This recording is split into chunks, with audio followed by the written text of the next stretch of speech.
Well, thank you for listening once again to the Fam Connection, a weekly podcast on healthy relationships. I'm your host, Ken Shelton, and our guest again tonight is Rhonda Parris. And I am so glad you're here, Rhonda. Kitty can't join us. My wife, Kitty, is always a host with me, but she's working and she's just too maxed out. It's the first week of school. So I've given her a little break. And so it's just you and I, kiddo. And I know it's a busy time for you as well. But you and I are here to recap a little bit from our last conversation and to move right on into our discussion on the qualities of a healthy relationship. And the reason for our last broadcast and this one is because we want to try to set the stage for future podcasts in our discussion about healthy relationships so that we know the criteria that we're talking about, all the qualities that we can muster up and think of that help us to understand and identify what a healthy relationship really is. And so last time we talked about three things. We talked about trust, we talked about communication, and we talked about patience. And so just as a way to segue into that, I want also to remind you a little bit about Rhonda. Rhonda is an educator, a counselor, and a minister. Once again, Rhonda, tell us just briefly about the work that you do right now. It is great to be here, Ken. Please tell Kitty that we miss her. It is such a delight when we get to share with her as well. Yeah, but guess what? I get the screen all to myself over here. Woo! And yeah, you've always been a stage monkey. There you go. There you go. Well, it's great to be here. And yes, I have worked over the last decades in church ministry and in education. I've been Pause there, folks. We want you to understand that was plural, decades. Yes, we're aging ourselves here. No, go ahead. Easy now. I started when I was 10. But I have partnered in ministry and in education with my husband, Dr. Rhonda Parris, and so been in and out of the classroom. I'm an English nerd, love the spoken language, also been a school counselor over the years and largely worked with at-risk students that have been addicted to drugs and incarcerated. And boy, I've learned that if these at-risk students who are mad at the world learn that you love them and you have respect for them, they'll take a bullet for you. And, they sure will. Delightful. They're not bad kids either. They're kids that made bad decisions or had bad decisions made for them. Sure. Yeah, right. Well, we appreciate all the work that you do.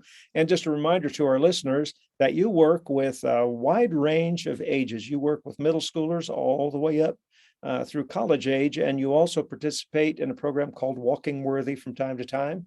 And so you have your hands full of a wide array of people, ages, situations, life circumstances. And so this topic is right up your alley. So we're going to move ahead and continue our discussion. The next pair, and I'm going to say pair because what I've done is I've taken these qualities and I've put them in groupings and pairs that seem to make sense when taken together. And so rather than just spending forever on one or the other, we're going to look at them together. And this next pair would be empathy and respect. And so we hear a lot about empathy these days. And, you hear about it in the news, you read about it in books. And of course, it's not a new subject, but some people, I suppose, act like it's a new idea. Rhonda, define empathy for us. Help us to understand what empathy is and how it can be a quality of a healthy relationship. Well, Ken, before I answer that, to kind of give a little overview about human nature, and I have made studying human behavior my work for over 20 years. I asked my dad, and my dad has such wisdom, and I might as well have been raised by John Maxwell or Stephen Covey. My dad had so much wisdom. I'm not exactly sure how he did that because where he came from in his humble beginnings. But I asked him a strange question one time. I asked him, and I'm not talking about anybody's intellect or academics, and Dad just had a sense of humor, but I asked him one time, Dad, does God love stupid people? And with that low, deep voice that he was famous for, he said, well, God must have. because he sure did create a lot of stupid people. Yeah, that's right. And then he would say, that kind of stupid just doesn't sneak up on you. No, that's a good one. That's a good one. So my point is, what we're about to go through and the topics that we're about to discuss probably work if we're dealing with healthy people. And sadly enough, the world is full of crazy people, probably including me. And here's a statistic, and I cannot find at the moment where I got this statistic from, but people who work in human services, and not everybody listening to us does, but I have surrounded myself with colleagues that work with people. And you, Ken and Kitty, have worked with people.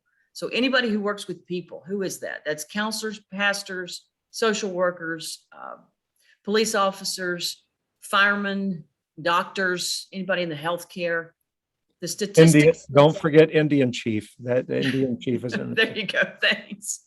That anybody who works with people, 80% have been sexually abused and are trying to right the wrongs that are done to them.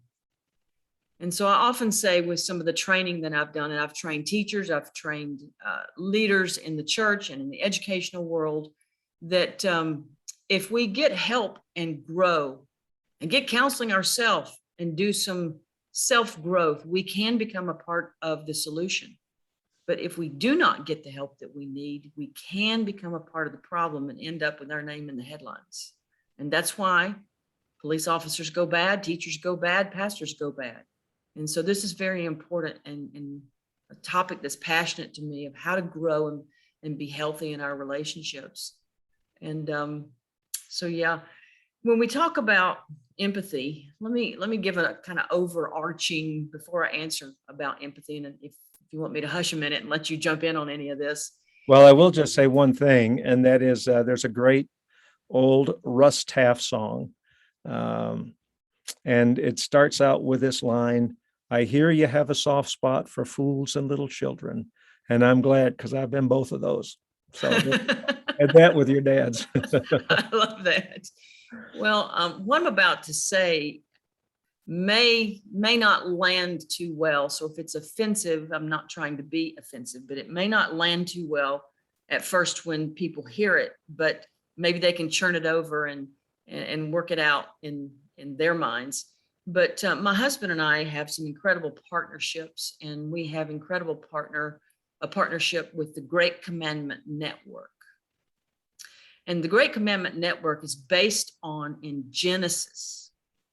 In Genesis, everything that God created, everything God said, it is good.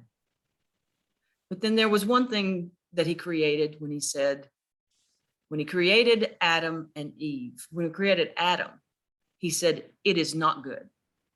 So the one thing that he created that he said it is not good was when he created Adam, he said it's not good that man should be alone. Right. So really what he's saying, and I don't mean to, some people might think I'm speaking heresy here, that God is not enough for us. But that's exactly what he was saying. It's not good, because in the garden, we were to walk in the cool of the day with God. And Adam had everything that he needed, but it still wasn't good.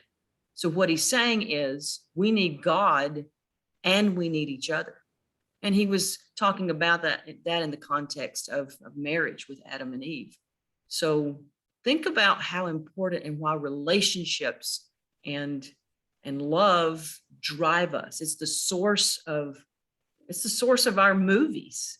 I mean, we pack out theaters, and blockbuster movies are built on relationships and romance and love. So I think we're going to pepper in and out of friendship relationships and married relationships. Do you want to guide me on that before I answer what is empathy? Well, no, just empathy is empathy. It is what it is. And let's just take it straight on, just a straight textbook definition, if you will, and then we'll break it apart in a minute.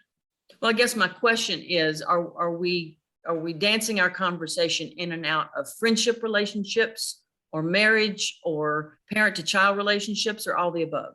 Well, that's a great question. I think the primary reason why I wanted to take these 3 sessions to define and describe the qualities of healthy relationships is because I think that the things that we're going to talk about are pretty much universal.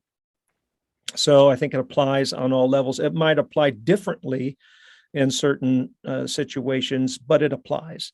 And so, in Okay. other words, the way we're empathetic, the way we express empathy to a child might be different than the way we express empathy to a colleague. There are different levels of relationship and a friendship, but so I suppose the primary gist of what we want to say is that empathy, as you said, is an overarching quality, and it affects every one of our relationships. That helps me. Well, empathy is very different from sympathy. If I sympathize, for example, there's been a lot of loss in these past year and a half.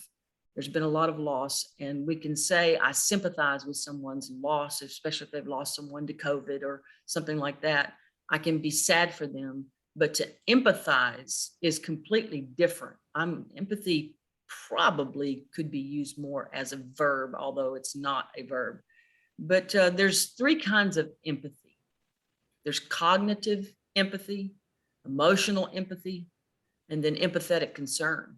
And cognitive empathy is the ability to understand somebody else's perspective. And sometimes in a healthy relationship, we have to pause and look at somebody's perspective. I had a dear friend that taught me, if I hold up my hand and ask we both to describe my hand, you are looking at the palm of my hand and I'm looking at the back of my hand. It's the same hand, but we see it from different perspectives.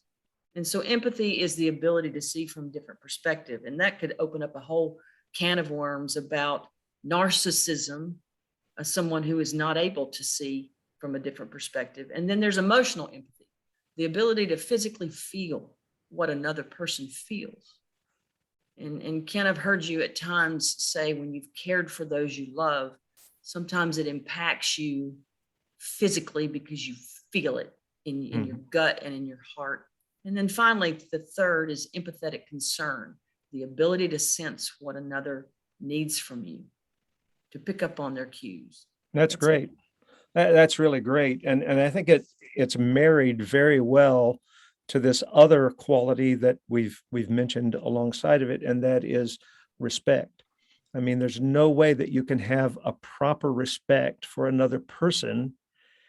You can have an organizational respect, you can have an official respect, you can have a positional respect, you can respect a person's work, but there's no way you can actually really respect another person deeply until you understand who they are, what they're going through.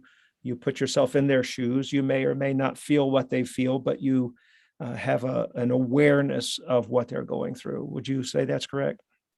Absolutely. And I've had to apologize. I resist calling names on this podcast, but to make it human and personal, I feel like I need to. But I had to apologize to Kathy Isaacs, a very, very dear friend of mine, that when she lost her father at way too young, I believe he was 52. And so I tried to take care of her, but until I had lost my own father, I called her and I apologized and said, I had no clue what you're going through. And now I have a better understanding. And I hear people say that we're not going to be effective counselors or effective ministers until we've gone through what the person we're helping has gone through. I don't know that I really believe that, because pain is pain. I may not have gone through your pain, but I've walked through pain before. So we understand pain, and we can still be effective counselors and ministers and friends and family. But I also have had to apologize to people that I've coached on parenting until I walked through a thing or two with my own children. And I heard someone say, and what is the most difficult stage of parenting? Probably the one you're in at the moment. But I had friends that are about 2 days ahead of me to say that parenting adult children can be the hardest season, because you have no authority over them anymore. You just have to sideline watch it. And now I ask my adult children of, do you want me just to listen, or do you want me to comment and give opinion? And that has helped save me. And that is not my own. A friend gave me that advice to, when my adult children are talking, I have to clarify, do you want me just to listen, or do you want my opinion? And sometimes Well, they don't.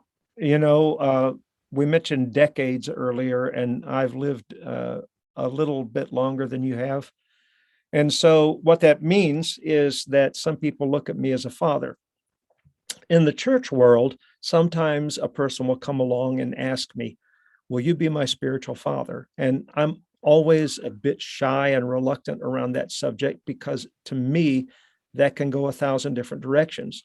And so I will usually answer it by saying, well, let's talk about that. What do you expect of a spiritual father? What do you think a spiritual father is? What do you need me to be for you? And what I find a lot of the time, especially with young men, is they want money. That's the truth. It's like, if you're looking for money, I'm not your spiritual dad. I'm just telling you right now. I mean, I'll take you to McDonald's, but that's about as far as we're going to go. Okay. But a father-child relationship sometimes gets transferred. And of course, I'm dealing with the official idea of transference. And sometimes transference is a bad thing. Sometimes transference can't be helped. And so I know a lot of men and women who are probably in their 40s, and they didn't have a father figure in their life. And it's not that I'm that awesome of a father figure. It's that I am available. I'm here. I know them and I care. And they've looked at me. I mean, they've just like, you're my dad. You're my dad. I mean, I've got neighbors that do that. I've got friends that do that. And I don't feel any pressure from it, because I know that it's a temporary set of circumstances, in the sense that I don't have to live with them. I don't have to explain everything. I don't have to shore them up on a daily basis. But sometimes I have to almost revert in my own mind back to parenting. Kitty and I have 3 adult daughters, and I'll always throw this in, 10 exceptional grandchildren. And the sons-in-law are pretty good too. But I'll revert back to that, because what I want to do is I want to be able to answer that question. So you mentioned it a second ago. In fact, I'm thinking of a particular person who said, I need to talk to you. I need counsel. And I said, because I've been so many things to this person, I said, so what do you want me to be for you now? Do you want me to be your counselor? Do you want me to be Well, your that's good. counselor? Do you want me to be your friend? What do you want me to be? That is so good. I just want to answer along that way, because otherwise it's going to morph into something that isn't going to be helpful for you. That's What I good. found is it's hard to really peg that, really pin that down, but it's an important discussion to have. It is. And to go back to our topic of empathy and respect, my husband, about 4 years ago, lost his sister named Renee. And I have heard him talk often. He would bring it up often about, because he is the only child now. She was his only sibling.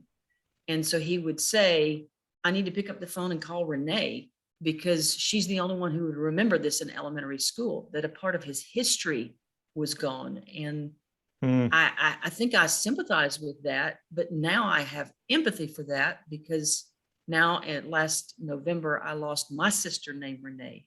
So we both have sisters named Renee, and they both exited out of town and went to heaven. And I like to say it that way, but now I completely understand. I want to pick up the phone, because we often talked after school every day at 3:15. I want to pick up the phone and ask her the history that only she and I know. And so now I have more empathy for what Randall has gone through. And on the respect side, I wonder how we can respect our partner or respect our friends unless we have our own self-respect. And we all, if I can digress a minute, we all have 3 things going on inside of us. We all want to be a respected adult. I mean, we've been playing dress up since we were little boys and little girls of we're going to be firemen. We're going to be, doctors. We're going to be lawyers. We've been walking when we were 7 years old, or actually probably more like 3 years old, in our parents, our dad's big shoes, our mom's big shoes. And so we have desired since we were a child to be a respected adult. We look forward for our independence. We wanted a bike. We wanted a driver's license. We want to move out on our own. So we all want to be a respected adult. We also, whether we have children or not, we have a parental protective side. Like if a baby 2-year-old child were walking on my dining room table and about to self face plant, I would reach out, whether that child is my own or not, and protect that child. And so we have a protective side. It's the classroom that when the teacher's not looking or walks out of the room and the class starts to talk, somebody says, hey, y'all be quiet. You're parenting the class. You have parented the class. And then so we all want to be a respected adult. We all have a protective parenting side. And then the third is we all have an inner child. And the reason we know this is I still love to throw paper wads. I still love to have dance parties down the hall of the school. We love, well, you don't so much, but in the South, we love snow days. We love birthday parties. We love weekends. Hey, there's not a teacher in Michigan that doesn't love a snow day. I can tell you that. That's the truth. And we've got some of them listening right now too. That's the truth. But we love to play. How many songs are written that we're living for the weekends? And so this thought that if we could imagine ourselves as a little baby 2-year-old, you would be adorable, by the way, as a little baby 2-year-old can, and Kitty especially would be adorable. And so imagine ourselves as a little baby 2-year-old walking in right now. You and I are having a Zoom meeting. And if a little baby 2-year-old, let's just say Kitty, little baby 2-year-old Kitty walks in as her little 2-year-old self, and she says that I have a bloody knee. Well, we're going to stop, and in a healthy, appropriate way, we're going to kiss her on the forehead. We're going to get her a Band-Aid and kiss her boo-boo. Or if little baby 2-year-old Kitty says somebody is giving me drugs or bullying me, we're going to take care of that and report that. And we're not going to put up with someone who's bullying little baby 2-year-old Kitty. Or if little baby 2-year-old Kitty says somebody's creeping on me, we're going to tell who we need to tell and report that. And my whole point is,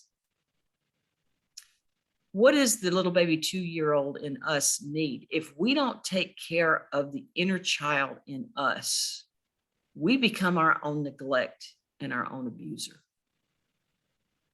And so it's very important to have self-respect and take good care of ourselves and take good care of our inner child.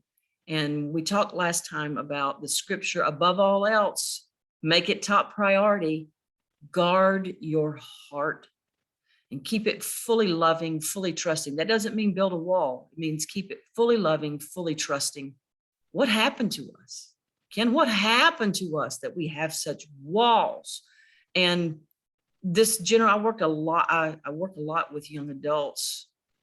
They are so ready for the church to be transparent and not say, hi, how are you? I'm fine. We're not fine. We're broken.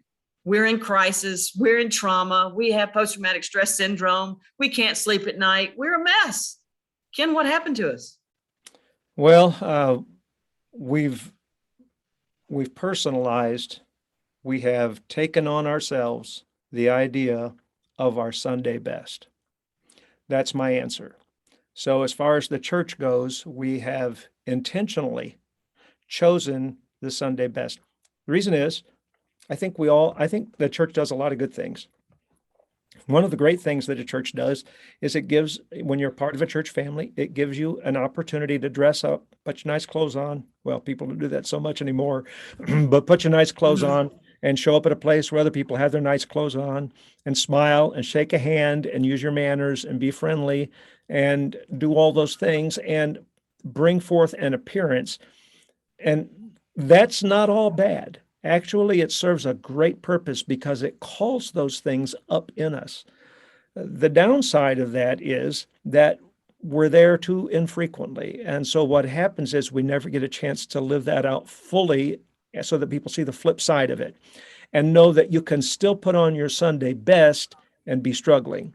Because some people see those things as diametrically opposed, but actually they're just flip sides of the same coin. They're not really an opposite thing. They're just a different expression of a thing. So I put on my Sunday best because I want to feel good about myself because I really don't feel good about myself. But there's not a really good place in church to express the fact that you don't feel good about yourself. Let me just bounce off something else you said a minute ago about children and empathy. Children don't know what they need usually. The younger a child is, the less they're able to understand what it is that they need. And so if they can't understand what they need, they certainly don't understand what you need. And so empathy is not even a possibility for a child. A child will feel things, but can't put a definition on what those feelings are. So sometimes parents will say to a teenager, an adolescent, they'll say, don't you understand? Don't you have any empathy for anybody? Well, the answer is no, they really don't, because they haven't lived long enough. They Right. don't know what they don't know. I remember when I married Kitty, and Kitty's mother had become very ill with a brain tumor, and Kitty's dad was left alone in the home. And hey, I was in the family because I loved Kitty. Now, I liked her dad, but I had never really faced tragedy on that level before. I didn't really understand what to do. I felt bad for my wife. I felt bad for my father-in-law, but I didn't know what to do except help him shovel his driveway in the wintertime or go do something nice for him. But I didn't really have that empathy until I'd lived long enough to understand that the world can turn on a dime.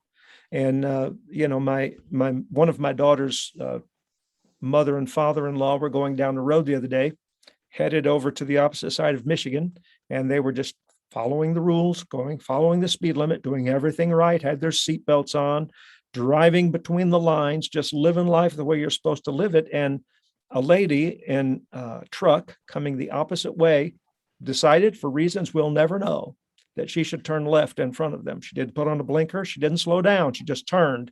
And their little car just slammed into that Chevy Silverado and just decimated. My goodness. And I'm telling you, the damage done to those two people. But here's the point: it can turn on a dime. When you're a kid, you don't realize that. You don't recognize that. And so empathy, here's where I'm going with all that. Empathy is a teachable quality. And so it's something, because you asked earlier, who are we talking about? Friends, parents, marriage, what are we talking about? So I think I probably need to answer that a little more fully. When it comes to children, we can model empathy. We can express empathy in positive ways, and we can watch our children and watch our teens grow in empathy and reward them when they express empathy in positive ways by verbal applause and just saying, man, you did a good job with that. I can tell you really feel what they're going through. You understand what they're going through, or you see what they're going through. And what that does is it teaches them that they're not alone in the world, that it's not just about them. Because when you're 14 years old, it's really just about you. It really is about you. You're only concerned about your mother and your father because you don't want to get smacked upside the head if you did something wrong. And I know we're not supposed to hit people upside the head. I'm just saying, you love your mother and your father, but primarily you don't want to get in trouble. And I know there are exceptions to the rule, but for the rest of us, we just don't want to get in trouble. And so as we get older, we can see things differently. We understand things. The whole world takes shape around us differently. And so we learn to empathize. We learn to respect. We learn it's not just all about us. And, you mentioned a narcissist earlier. Narcissists, it's not because they choose not to empathize. They just really can't do it. That part of their head is broken. That part of their heart is broken. So I think it's important for me to say you can teach empathy by saying that there are some people who have their empathy button broke and it just doesn't work anymore. And they're just, and the moment that you can have a conversation about empathy, but when you're done with that conversation, they're going to go back to punching you in the head because it's just all about them, That's correct. Yeah, an adolescent can actually seem narcissistic because really, an adolescent is pretty much interested in what satisfies them in that moment, in that time, and keeps them out of trouble.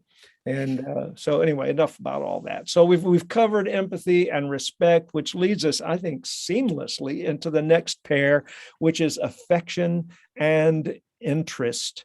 I remember, and I'll just lead in with this. I remember a former president of Lee University, Charles W. Kahn, and his wife, Edna. Kitty and I were in Russia in the early 90s, helping plant some churches. And it was the fall of the year. And we were sitting on stage at a multicultural meeting in Moscow with Charles and Edna Kahn. And Charles Kahn, for those who don't know him, and many of you who are listening won't know them, he was the historian for the denomination of the Church of God, as well as being one of the presidents of Lee University, Lee College at the time, and a former general overseer of the Church of God. And just a really cool guy, just a really bright, nice, just a nice man. I mean, just a really nice guy. I mean, the guy had a giant head in a good way, a brain, but I mean, but he was just a really wonderful person. And so Kitty was talking with Edna, and, we were carrying on. And then came the conversation about how do you, they had 12 children. How do you understand what's going on in their lives? She goes, well, my son, Paul, he teaches psychology at Lee University. So guess what? I took a psychology class because I want to know what he's interested in, because if I know what he's interested in, I'll be interested in it too. And I want to be able to I want to have a conversation with him about psychology. And I can't do that if I don't sit in his class. I'm going to sit in his class. Now here's Edna Kahn. She was in her 60s and her son's teaching a college course, and, he's a Harvard fellow. And so, but she's going to learn about psychology from her boy that she probably would like to take behind that desk and whoop his tail a couple of times because of nothing he said. But she's going to learn. She's going to get that so they can have a conversation about it. So we're talking about affection and interest. And one of the best ways that we show affection is by showing that we're interested in the same things that other people are interested in. Ken, I feel like I just earned a college credit by all that you just said out of your mouth. And I refuse to go down the rabbit trails on so many things that you said. I really want to echo and amen what you said about children sometimes have not lived long enough. And to have the kind of empathy that we're talking about, that is such an important point. The last 2 years have been the roughest season of my life. I have had several in my inner circle of family and friends that left me by God's choice and are frolicking around in heaven. And then some very close to me. You're saying they died, right? Yes. Okay. And others left me by their choice. Oh, that's a great way to say it. And so, but it's really hard to be left no matter how they leave, isn't it? Well, and that brings the whole topic of, are we operating out of abandonment? And when we have been rejected and abandoned, it's real easy to isolate and just not deal with people. But that's a whole nother topic. But I was curious about, and I have amazing young adult children, but I was kind of curious of, did they have a clue what Randall and I have gone through? And then it hit me of, boy, I didn't have a clue. I remember when my dad lost his mother, I remember him crying some. I'm in my 20s and I'm like, I probably didn't help my dad through that, because there's no way I could have felt it like he did. So I appreciate you saying that, of lowering our expectations for our children's capacity until they've lived a day or two. And now we're talking about affection and interest. And there's this whole conversation of a love language we can get into. And if a person, for example, has a love language of touch and affirmation, and they're married to someone, or they're in a family with someone that they're just not good at healthy touch and affirmation, then they become, the person who needs touch and affirmation becomes very keenly aware, if they're not getting it from their spouse or from their family, they become very keenly aware when they're being touched by someone, and it could be a source of weakness or a source of temptation. And I had a person confide in me a while ago that they are quite a communicator and they're a talker, and they're married to a non-communicator. And they literally can drive and have driven several times across the nation.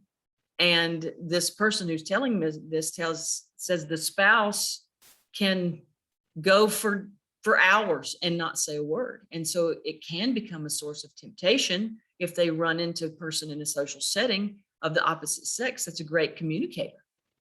And so there's things like that we have to deal with when we're talking about affection and interest. And I have said for years to my students and to my children, neediness is not attractive. Neediness is not attractive. And then we get into a whole topic of how healthy are we? And in a relationship, we need to have affection, we need to have interest, but there's no room. There's no room for controlling and paranoia. So, and I have a question when we're talking about relationships, and I just brought up that I have had some people very close to me to leave me by their choice. I want to be a person of forgiveness. I want to walk in forgiveness. And I want to take the high road. I want to work for reconciliation. And so I have a question for you, Ken, that I haven't battened down yet. Somebody asked me this question recently, and I don't know the answer to it. But the question is, are we operating in forgiveness of relationships if they have gone bad? Are we operating in forgiveness if we feel like we've forgiven them, but we're still angry about it? And I don't know the answer about that. Well, that's a really good question. And I think we need to spend a little time right here. I think we need to focus right on this because it's right in the middle of all of these qualities that we're talking about. And I want to first of all say that I understand how painful those departures from your life have been. And I'm really, I'm sorry that you've had to go through that. I know that it was devastating to you.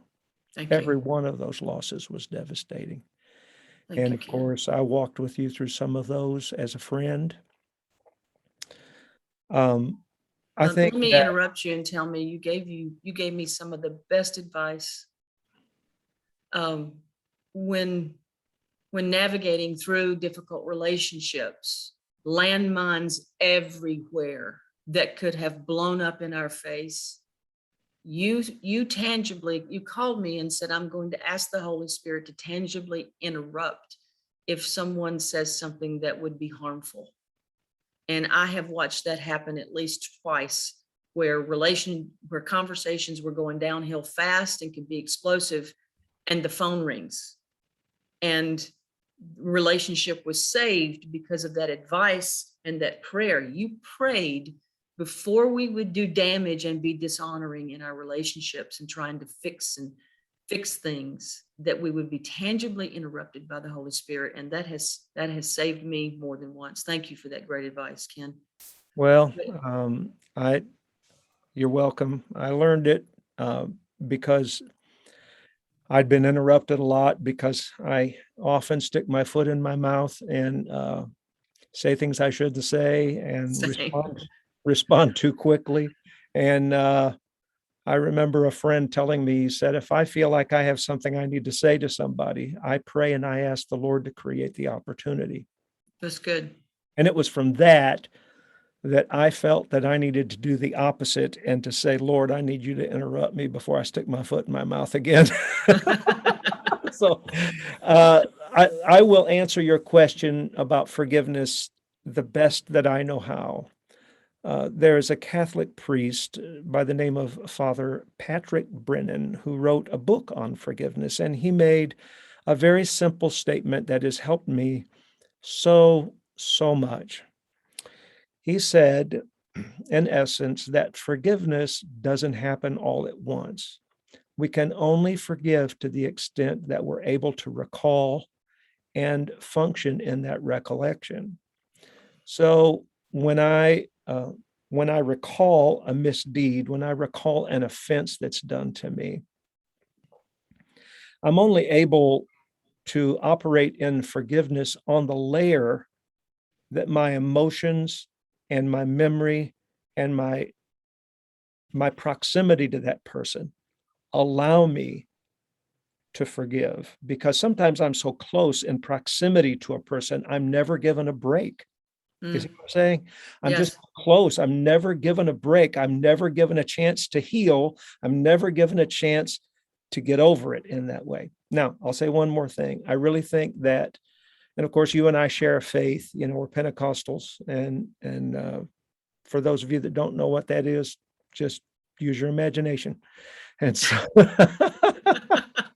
All and it means is we just pray louder than others. we just pray louder than others, and the chandeliers hang a little bit lower than others.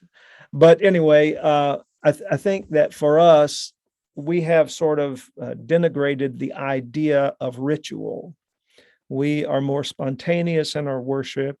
There are some that are more spontaneous than others, but we don't put a lot of stock in praying the Our Father over and over and over again. Well, I have to tell you, I pray the Our Father twice a day. If I didn't do that, there's some people I just couldn't forgive. Now, that's just the bottom line right there. If I didn't hear myself say, Father, I ask you to forgive me as I forgive. Now, I had a friend ask me, a pastor friend, he said, that's all backwards because we're saved by grace. And really, God can't expect us to do that for ourselves. And I thought about that and I prayed about that and I thought about it and I prayed about it and I continued to pray the Lord's Prayer, and it made perfect sense to me. When God made us as human beings and said it is good, he gave us the ability to forgive, and he expects us to do it. Yes, that's good. And so when I pray, Father, forgive me of my offenses and of my sins as I forgive those who've offended me and have sinned against me, he can't let me off the hook on that. I am required to do that. Yeah. It is a humanizing thing. So I'm going to preach here a little bit. So over in the Old Testament, when the Bible says that I'm going to take the stony heart away from you and put a heart of flesh in you, I love that because, Pentecostals, we don't like the word flesh. You talk about people and their flesh. The flesh gives them all kinds of trouble, but that's the heart God chose to put in us, was a heart of flesh, one that feels and one that's human. And so what the grace of God does in our lives is it makes us more human, because when God made us human, he said it was good. And Well, so, and you mentioned a heart of stone. I was just thinking about God is the only one that chooses to forget. We can forgive, but we have to be intentional about forgetting.